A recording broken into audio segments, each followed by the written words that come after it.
Every time you open social media or turn on the news, there's a familiar battle raging. We always talk about boomers refusing to let go of the past and millennials and Gen Z demanding a completely new future. But we completely ignore Gen X, which is right in the middle. They are the invisible generation. You rarely see think pieces about them, and they hardly ever trend on Twitter. But the invisibility isn't an accident, and it has a big secret. A deeply ingrained psychological survival tactic that explains exactly who they are today. To understand this, let's go back to a very specific time and place. Let's go to 1978. Imagine that you are just 8 years old. The school bell rings and you walk yourself home. There are no tracking apps, no cell phones to check in with, and no play dates arranged by adults. You reach into your pocket, pull out a brass house key tied to a dirty shoelace, and unlock the front door. You step inside. The house is completely dark. You are greeted only by the hum of the refrigerator. There are no hovering parents waiting with a snack. It's just you, a plate of frozen pizza rolls, and the static of a TV with only 3 channels. You are a latchkey kid. And for a few hours every single day, you are entirely on your own. This situation did not just cause a generation to figure out how to use a microwave at age 6. It psychologically caused the formation of a radically independent, hyper-resilient mindset. In developmental psychology, this is known as growing up in a high-contingency environment. That means the gap between an action and its consequence is immediate and inescapable. If you forgot your key, you sat on the cold porch until 6 p.m. If you didn't do your homework, no parent swooped in to argue with the teacher. The environment literally rewired their developing brains to understand a harsh reality. The cavalry is not coming. You are the cavalry. This is why they act so differently in today's hyper-connected, constantly sharing world. You might notice they aren't documenting every meal on Instagram or broadcasting their daily emotional struggles online. They don't run away from technology. After all, they are the ones who built the modern internet and the personal computer revolution.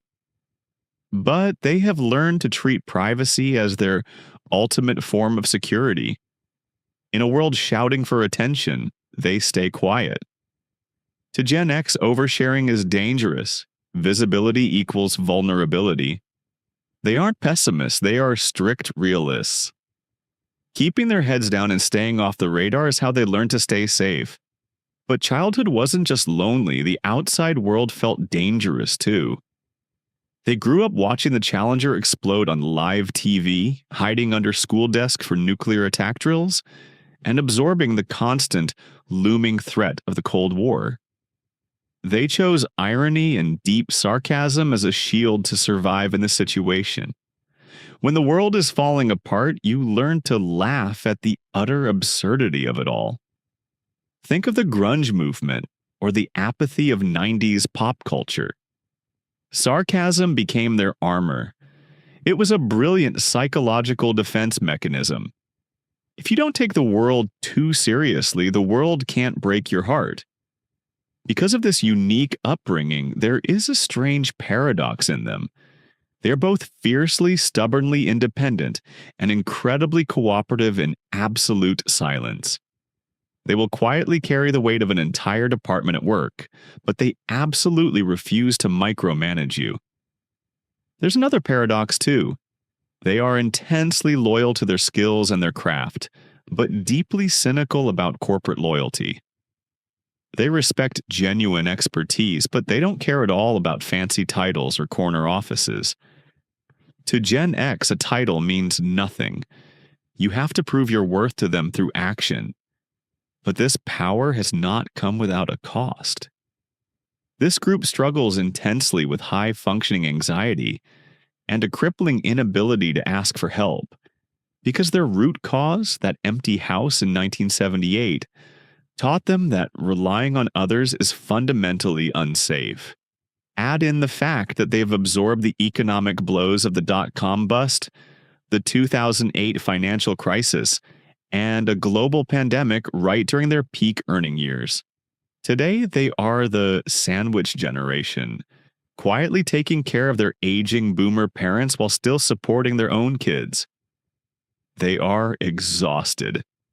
But because of their childhood programming, they literally do not know how to say, "I can't do this anymore." Now they're watching the new generation navigate the modern world.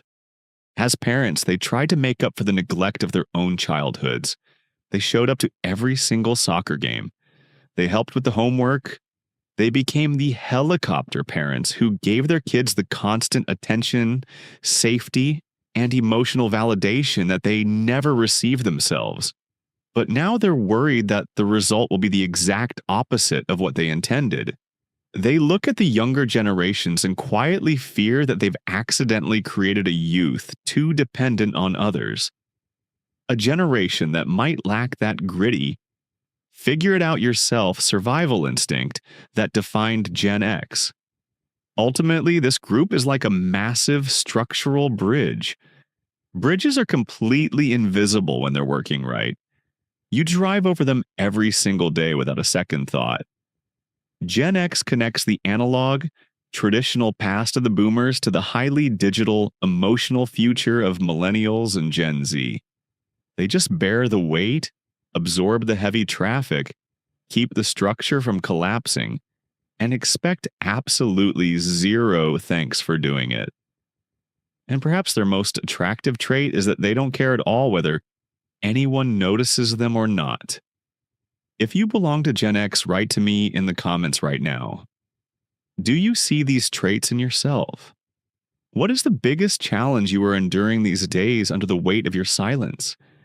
And if you are from other generations, send this video to your Gen X father, mother, boss, or that friend who always gets things done without expecting anything in return.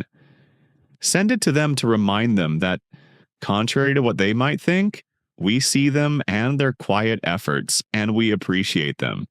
Don't forget to like the video, and for more psychological analyses, make sure to subscribe to the channel. See you in the next video.